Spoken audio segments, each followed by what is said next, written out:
Saludo con mucho gusto a todos los lectores y seguidores del periódico digital de Reversos.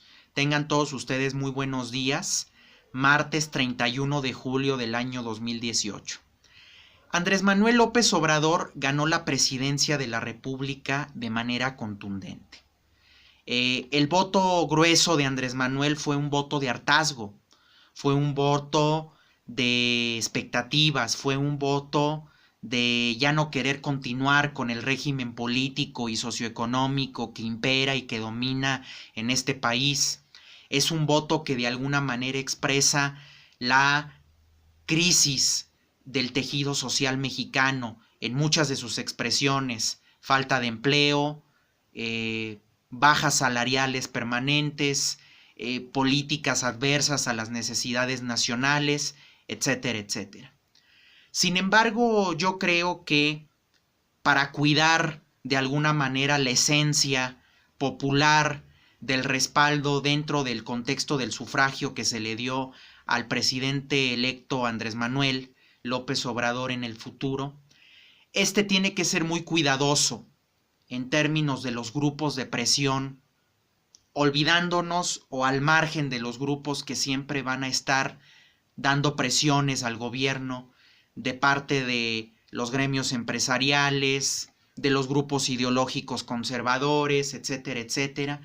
Los grupos de presión, pudiéramos llamar de la izquierda extrema o de la supraizquierda que hay en este país. Yo creo que tiene que haber un filtro de atención hacia las necesidades de las comunidades, de los grupos originarios de este país, de los grupos que de alguna manera convergen con asociaciones populares como las de Atenco, los normalistas de muchas partes de México, el zapatismo, ¿no? No puede haber una lejanía del gobierno federal, del patrón del Estado mexicano. Cuando hablo de patrón no me refiero a una convergencia patronal charra, ¿no? del tradicional sindicalismo mexicano, sino me refiero a la presencia del Estado, ¿no? Del patrón del Estado mexicano es la presencia del Estado mexicano, ¿verdad? Con las necesidades del grueso de esas comunidades que de alguna manera convergen con estas asociaciones sociales, ¿no? Pero sí tiene que haber una lejanía sana, ¿no? Con las directrices de estos movimientos, ¿no? Particularmente con el zapatismo, con las directrices de Atenco, por ejemplo, ¿no? Con estos grupos populares que navegan con una bandera supuestamente radical, con una bandera supuestamente revolucionaria, pero que tienen muy poco rédito, muy poco efecto popular, ¿no? Porque ni el movimiento de Atenco, ni el zapatismo en el mundo, y particularmente en México, son masivos, no son movimientos, no son estructuras socialmente reconocidas, ¿no? Son grupos muy atrincherados, hasta cierto punto sectarios, particularmente el zapatismo, particularmente Marcos, ¿no?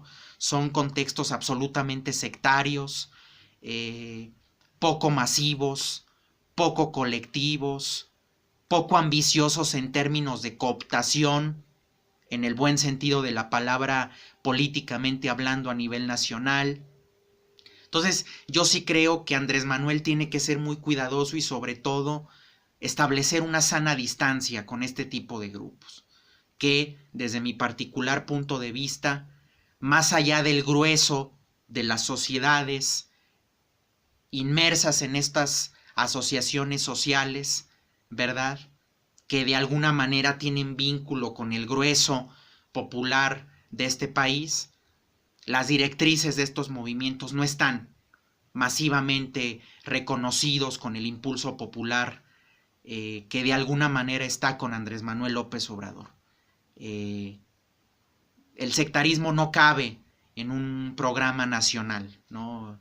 El sectarismo supuestamente radical, supuestamente con una bandera revolucionaria, pero atrincherado, mezquino hasta cierto punto, no va con una transformación nacional de fondo, ¿no? Yo creo que tiene que haber una sana distancia y, por qué no decirlo, un alejamiento, no con las sociedades, insisto, que le dan cauce a estas agrupaciones, pero sí con las directrices, ¿no? Puesto a que son solamente movimientos que en lo oscuro, que en lo, vamos a decirlo así, en lo profundo, le terminan por hacer el juego sucio de la contraposición al proyecto de Andrés Manuel. Saludos.